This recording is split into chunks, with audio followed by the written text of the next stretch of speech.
রামায়ণ বিশ্বের আদি মহাকাব্য। 24,000-এরও বেশি শ্লোকে সংস্কৃত ভাষায় রামায়ণ সৃষ্টি করেন আদিকবি মহর্ষি বাল্মীকি।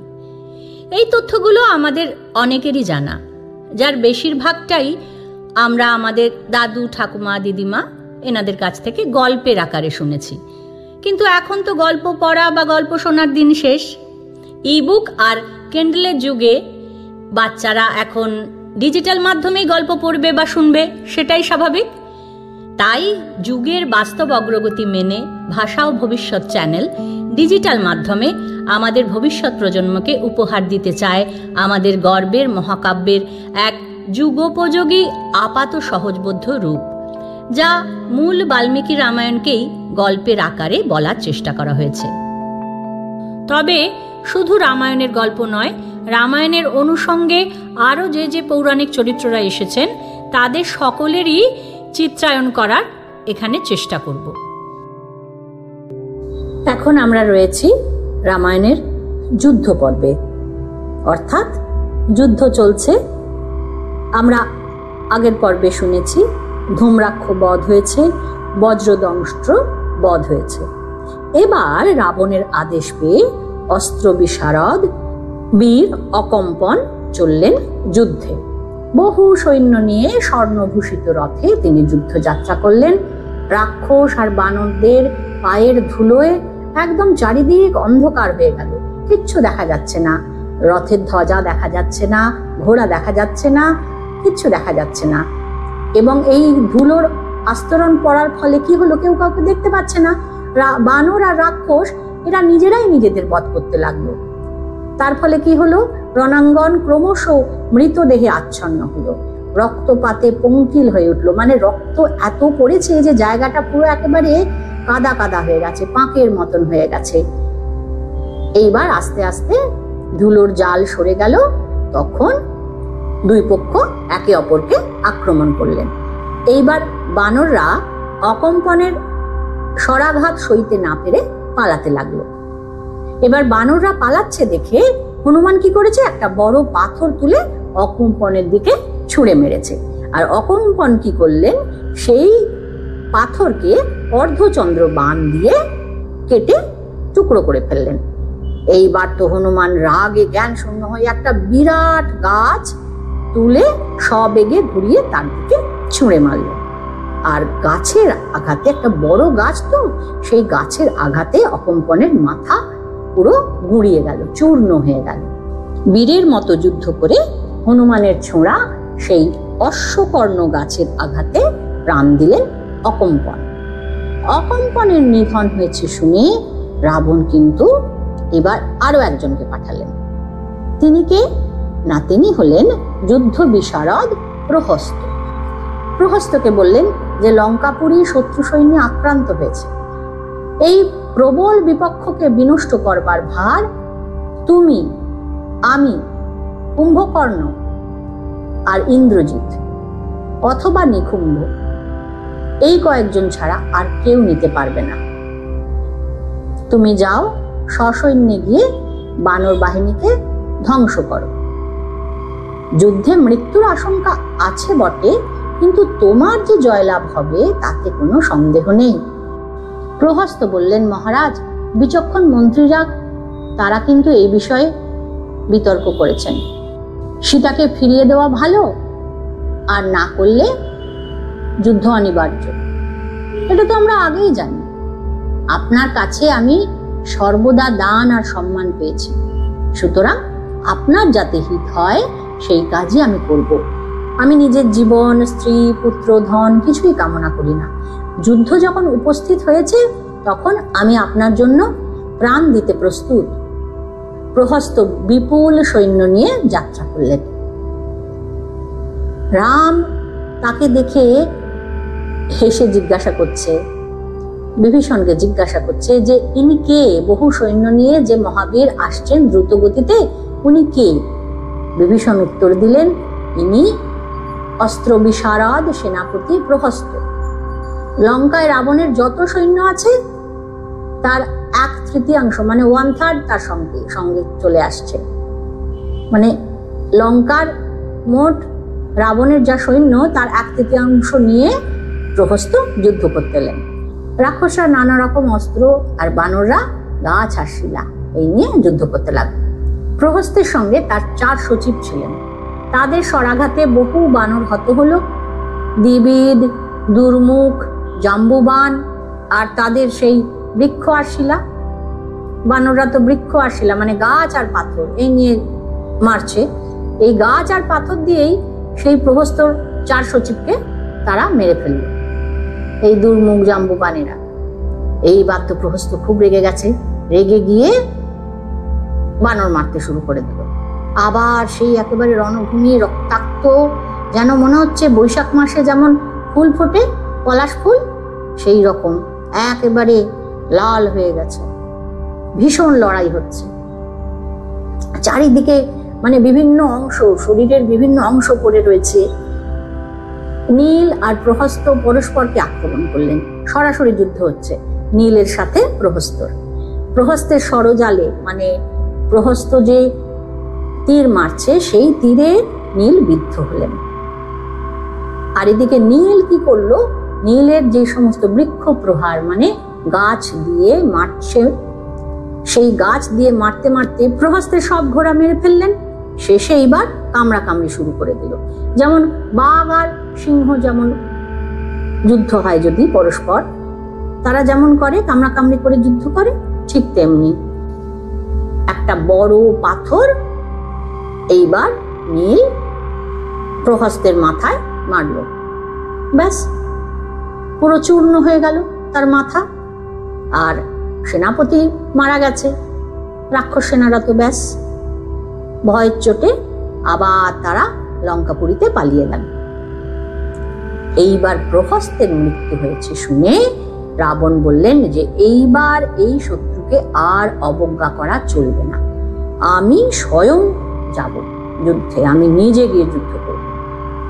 কাজে কাজেই তিনি কি করলেন, তিনি এবার নিজে যুদ্ধ করতে চললেন। রাবণ স্বয়ং যুদ্ধ করতে গেলেন। বিপুল সেনাবাহিনী নিয়ে রাবণ যুদ্ধ যাত্রা করলেন। আর তার সঙ্গে কারা কারা যাচ্ছে, ইন্দ্রজিৎ, অতিকায়, মহোদর, কুম্ভ, নিকুম্ভ, নরান্তক, সমস্ত বড় বড় যত বড় বড় রাক্ষস বীররা ছিলেন তারা সবাই তাদের সঙ্গে চললেন। রাবণ আরো সমস্ত যারা মহাবল রাক্ষসরা রয়েছে তাদেরকে বললেন যে তোমরা লঙ্কার যে লঙ্কাপুরের যে মূল দ্বার সেইখানে রাজপথে থাকো, তোরণ সংলগ্ন প্রাসাদে তোমরা থাকো, সবাই আমার সঙ্গে চলে যদি যাও তাহলে তো বানররা সেই ফাঁক দিয়ে লঙ্কাপুরীতে ঢুকে পড়বে। লঙ্কাপুরীতে ঢুকে পড়ে তো সেখানে এবার সবাইকে মারতে শুরু করে দেবে না, সে তাহলে তোমরা কি করো, তোমরা পুরী রক্ষা করো। সচিবগণ পুরী রক্ষার জন্য চলে গেলেন। আর রাবণ কি করলেন, বানর সেনাদের মধ্যে প্রবেশ করলেন।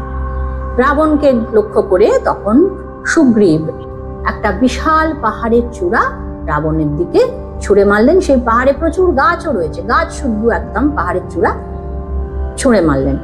রাবণ করলেন কি, তীরের আঘাতে স্বরাঘাতে পুরো 2 টুকরো করে দিল। আর পুরো বিদ্যুতের মতন জ্বলন্ত বাণ সুগ্রীবের দেহ ভেদ করে চলে গেল। সুগ্রীব অজ্ঞান হয়ে পড়ল, সুগ্রীব ধরাশায়ী, সুগ্রীব অজ্ঞান। তাই দেখে সুসেন, নল, গবাক্ষ এরা সব পাথর নিয়ে, ওরা তো অস্ত্রের ব্যবহার জানতো না বানররা, আবার সেই বড় বড় পাথর নিয়ে আক্রমণ করতে গেল। কিন্তু তীরের সঙ্গে তারা পারবে কেন, রাক্ষসপতি তো একেবারে একের পর এক তীর চালাচ্ছে, একের পর এক তীর চালাচ্ছে। তখন লক্ষ্মণ রামকে বললেন যে এবার আমাকে যুদ্ধে নামতে হবে, তুমি আজ্ঞা দাও দাদা, আমি যুদ্ধে নামি। কারণ ওদিকে সুগ্রীব অজ্ঞান হয়েছে, বানরবীররা সব পিছু হচ্ছে। হনুমান রাবণকে আক্রমণ করলেন, দুজনে মিলে ঘুষোঘুষি চলল।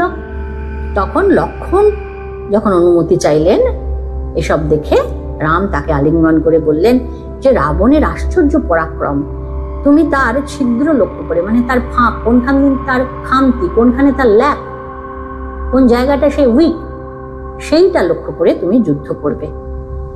আর চোখ আর ধনুক দিয়ে তুমি কিন্তু আত্মরক্ষা করো।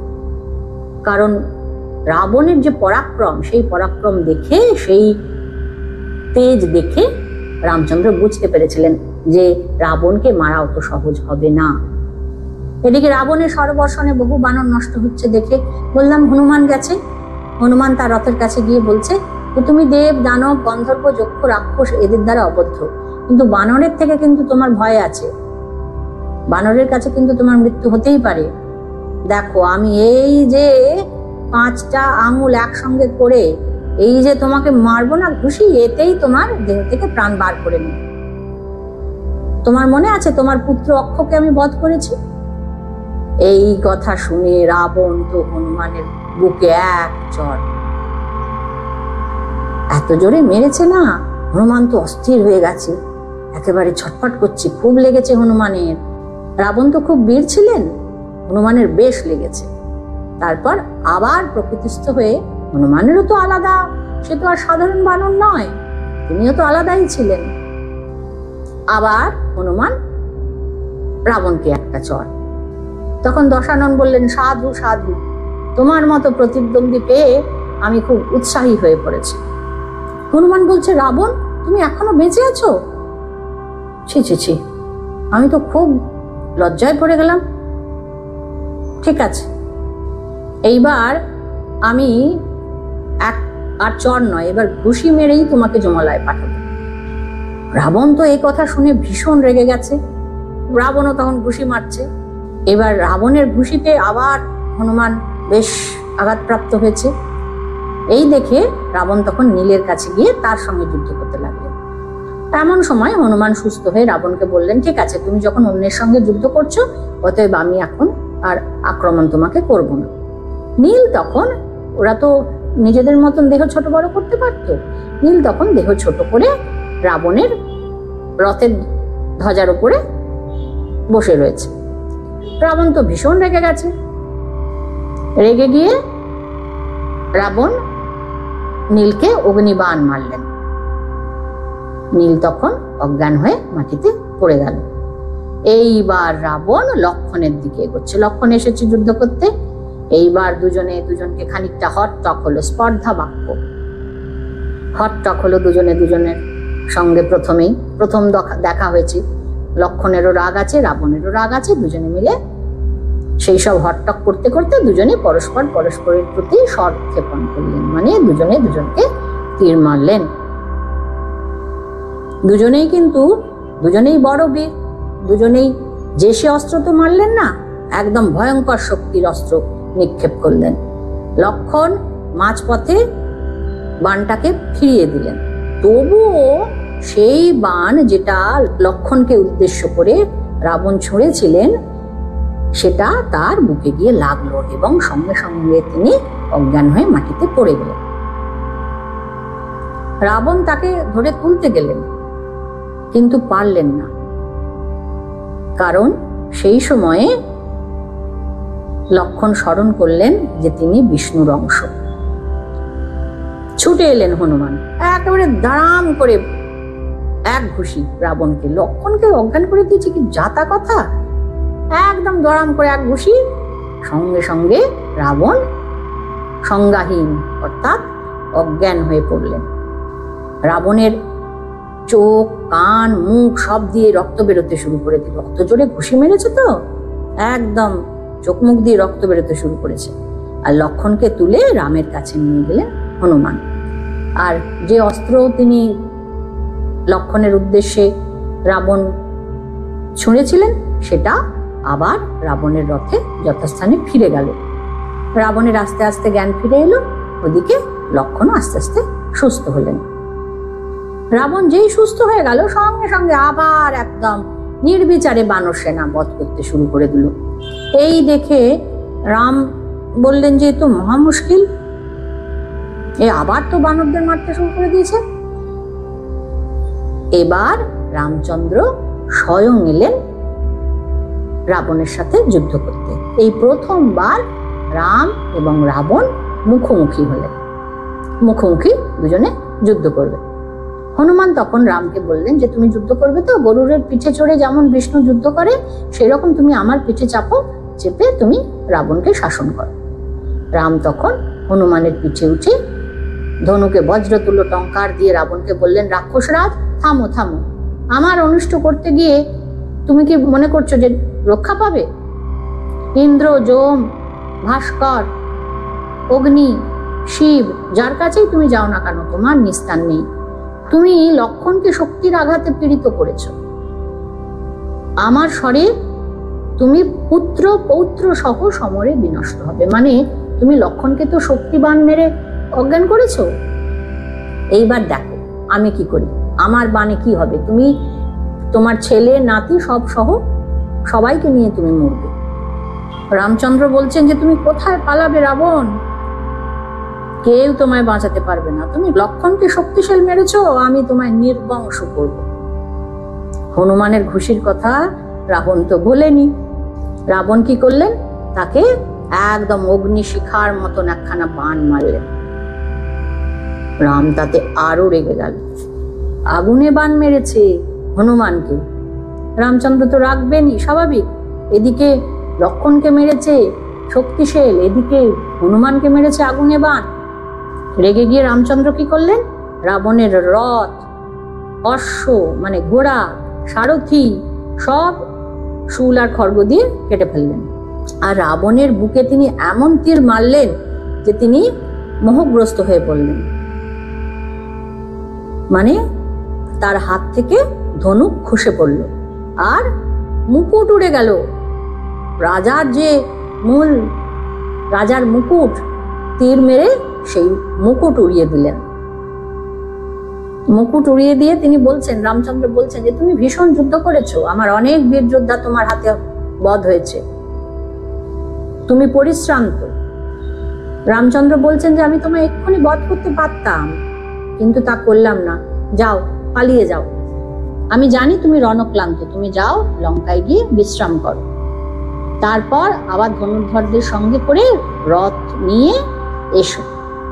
ফিরে এসে তখন দেখো যে যুদ্ধ কাকে বলে, আমি কতটা পরাক্রমশালী, আমার অস্ত্রবিদ্যায় আমি পারদর্শী, সেসব আমি তোমাকে দেখাবো, এসো। রাবণ ভয় পেয়ে গেল।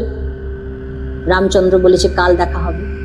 রামের হাতে যাচ্ছে তাই রকম হেনস্থা হয়েছে, বেশ ভয় পেয়ে গেছে।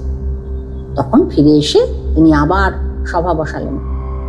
সভা বসিয়ে বলছেন যে আমি বৃথা তপস্যা করেছিলাম, মহেন্দ্র সমান হয়েও আমি মনুষ্য হস্তে নির্জিত হয়েছি। মানে রাবণের কাছে এটা ভীষণ অপমানজনক।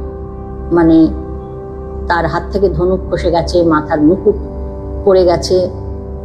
তিনি মনে করছেন, বলছেন সভায় যে ব্রহ্মা আমাকে বলেছিলেন যে কেবল মানুষের কাছেই তোমার ভয়, দেব দানব গন্ধর্বাদীর হস্তে আমার মৃত্যু হবে না। এই বরই তো আমি চেয়েছিলাম। আমি ভাবতেই পারিনি যে এক সামান্য মানুষ আমাকে বধ করবে। এই দশরথ পুত্র রামই বোধহয় সেই মানুষ যে আমাকে বধ করবে। এইবার রাবণ বলছেন, আজ থেকে অনেক দিন আগে ইক্ষ্বাকু বংশের অনরণ্য আমাকে শাপ দিয়ে বলেছিলেন যে তারই কোনো এক বংশধরের হাতে আমি সবংশে নিধন হব।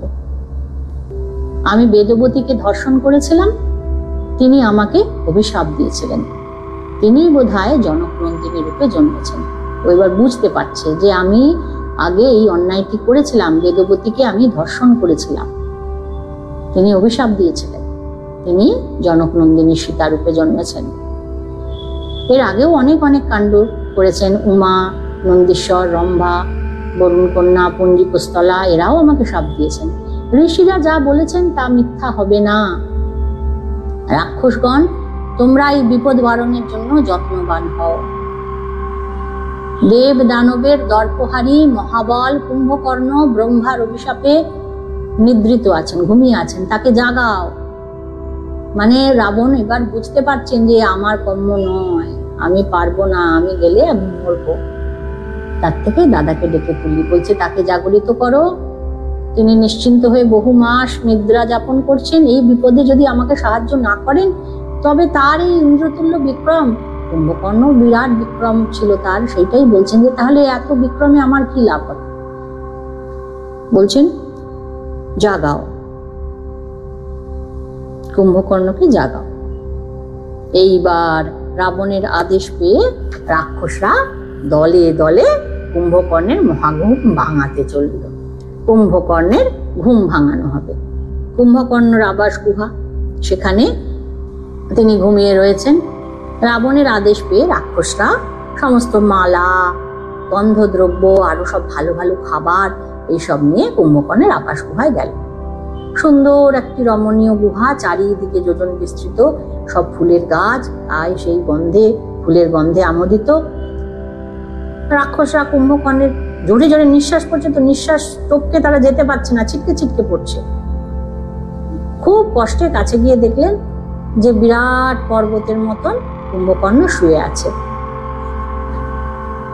সেই তার পর্বত প্রমাণ দেহের কাছে রাশি রাশি হরিণ, মানে হরিণ মাংস আর কি, হরিণ, মোষ, শুয়োরের মাংস সব এনে রাখা হলো।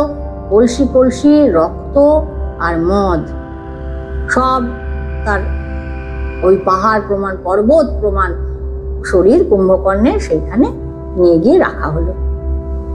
ভীষণ চেহারা, মুখ তো যেন একদম হাঁ করে আছে, যেন পাতালের মতন গহ্বর। তার সারা শরীরে মেদ, মানে ফ্যাটি, বিশাল একটা মাংসের পর্বতের মতন। যাই হোক, তার সামনে তো সব কিছু এনে এনে রেখেছে, সব মাংস টাংস এনে রেখেছে, মদ এনে রেখেছে। এইবার তার সারা শরীরে চন্দন মাখাচ্ছে। চন্দন মাখিয়ে ভালো করে সুগন্ধযুক্ত ফুলের মালা, সুগন্ধি ফুলের মালা সব পরিয়েছে। পরিয়ে এইবার বিভিন্ন জন হাতের কাছে যা যা পেয়েছে, কেউ গদা, কেউ মুগুর, কেউ পাথর, যে যা পেয়েছে তাই দিয়ে তাকে পেটাতে লাগলো কুম্ভকর্ণের বুকে। উট, গাধা, হাতি সবকিছু এনে কুম্ভকর্ণের দেহের উপর দিয়ে চালনা করছে। প্রচন্ড ভাবে ভেরি, শাঁখ, মৃদঙ্গ সব বাজাতে লাগলো।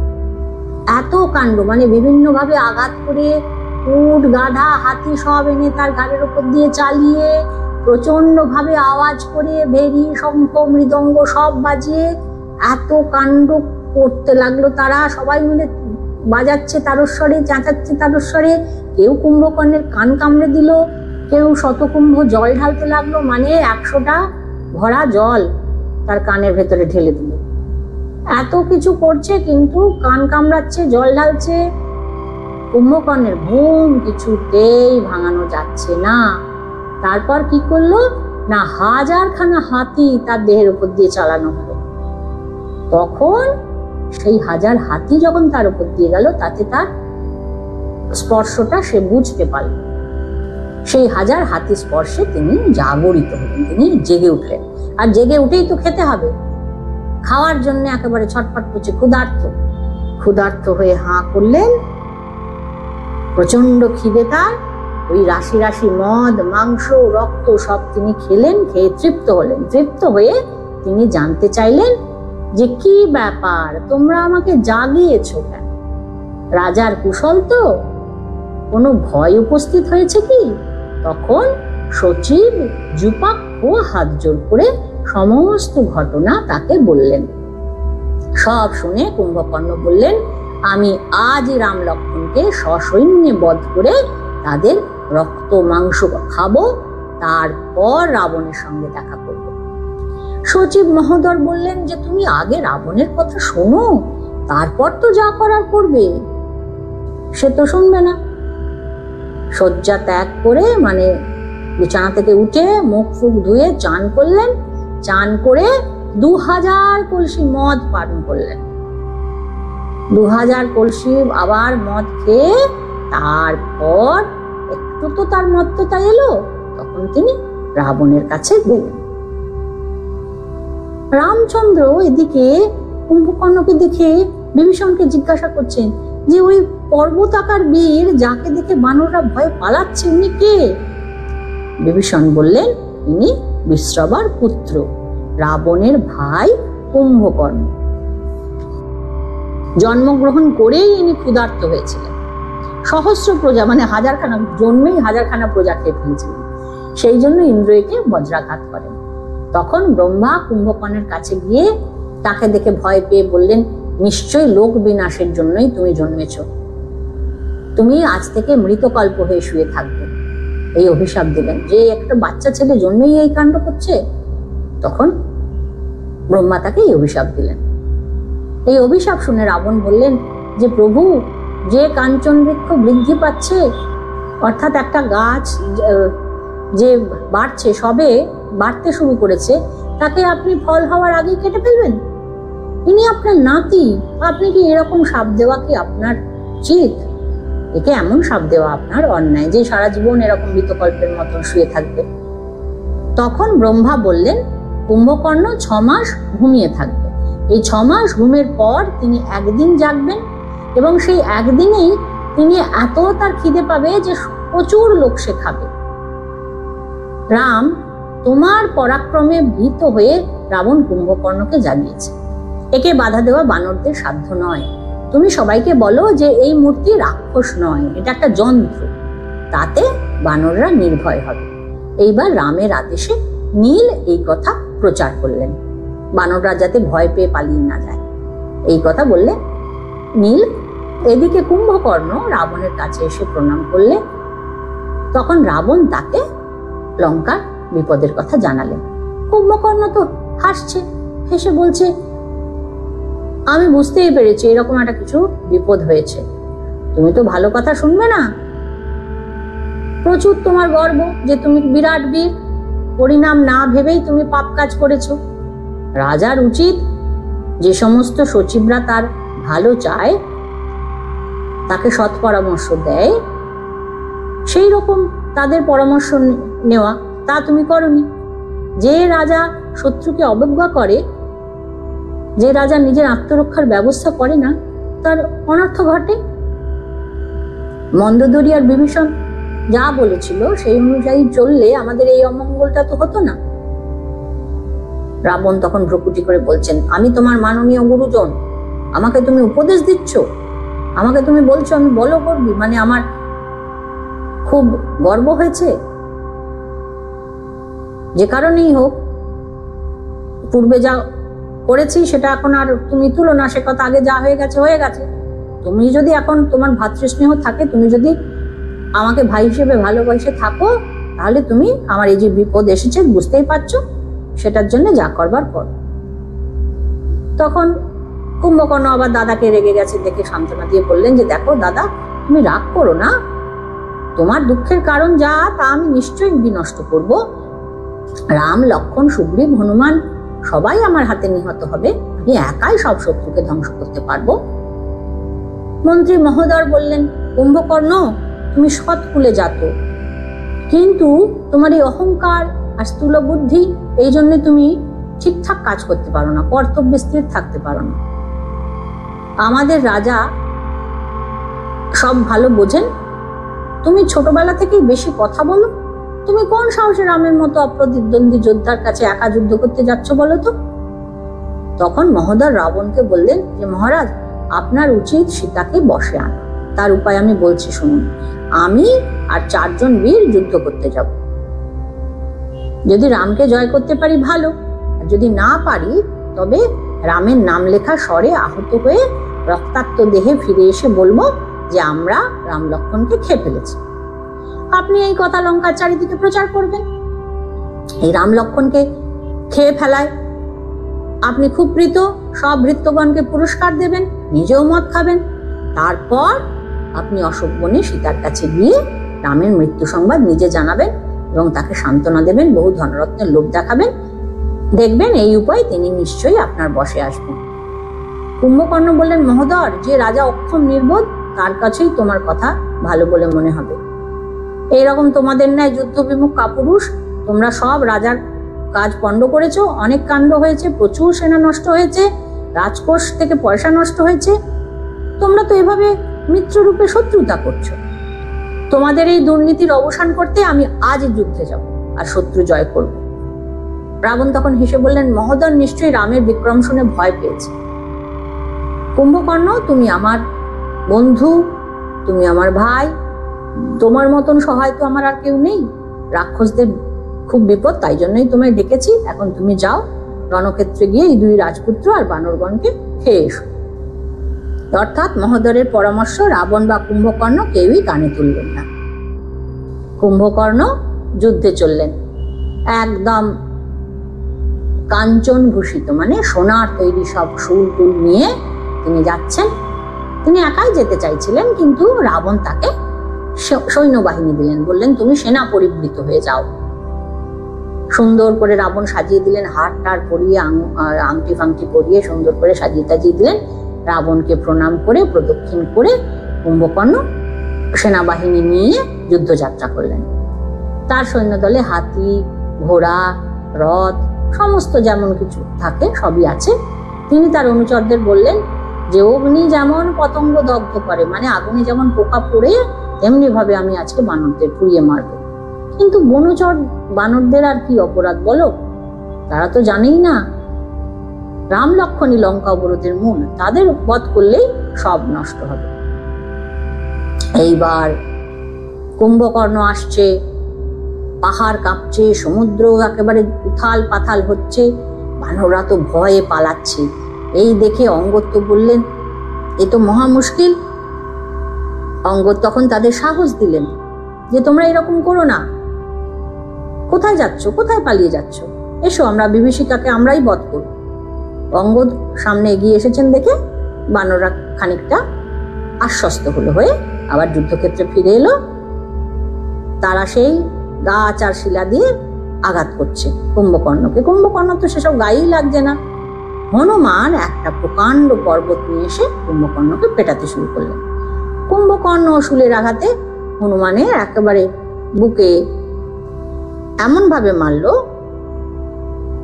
কুম্ভকর্ণের শুল হনুমানের বুক একদম ফেটে গেল।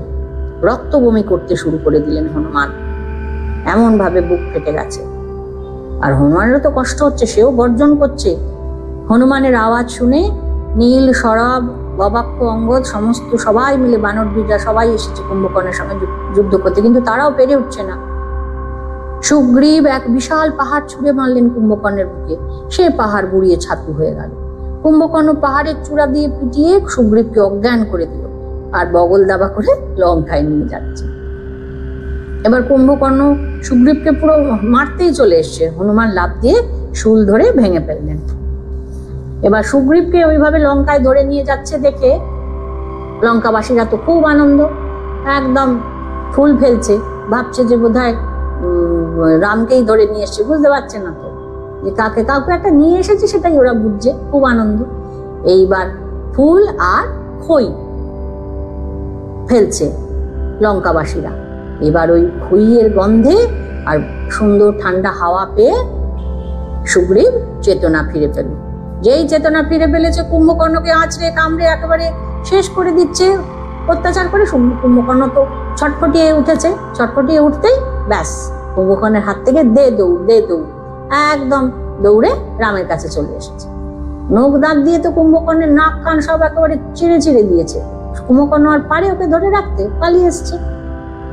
আবার কুম্ভকর্ণ একটা বিশাল গদা নিয়ে, গদা নয় মুগুর নিয়ে যুদ্ধ করতে এসছে। তখন লক্ষ্মণ তাকে স্বর আঘাত করলেন, মানে বাণ ছুড়ে মারলেন। কুম্ভকর্ণ বললেন সৌমিত্রী, আমি যুদ্ধে যমরাজকেও পরাস্ত করেছি, তুমি নির্ভয়ে যে আমায় সম্মুখীন হয়েছ, এতেই বোঝা যাচ্ছে যে তুমি যথেষ্ট বীর। তুমি বালক, তোমার পরাক্রম দেখে আমি তুষ্ট হয়েছি। এখন অনুমতি দাও, আমি রামের কাছে যাব। লক্ষ্মণের বাধা অতিক্রম করে কুম্ভকর্ণ রামের কাছে গেলেন। রাম তখন কি করলেন? রুদ্রবাণ মারলেন। এই রুদ্রবাণে তিনি বিদ্ধ করলেন কুম্ভকর্ণকে।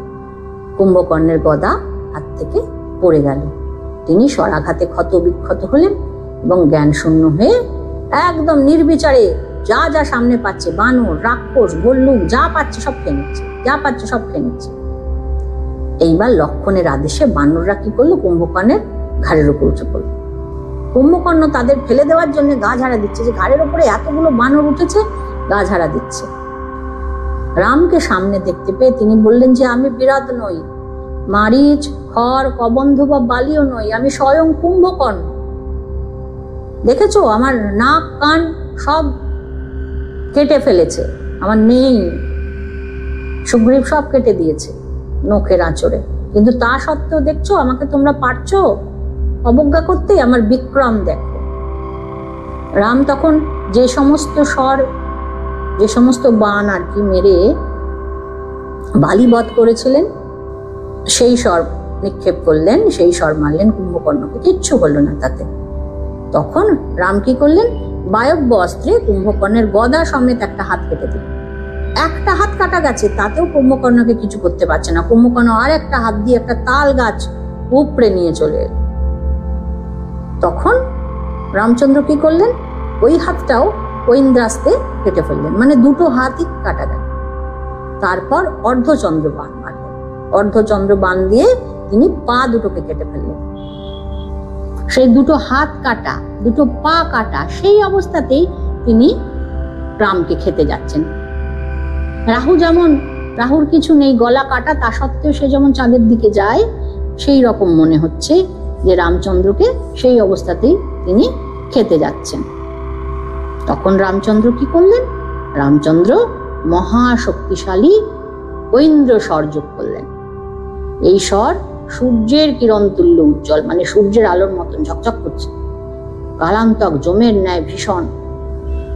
পুরাকালে পুরন্দর যেমন বৃত্রাসুরের শিরচ্ছেদন করেছিলেন, সেই রকম রাম রাক্ষস শ্রেষ্ঠ কুম্ভকর্ণের সেই মাথা পুরো একেবারে কেটে দিল।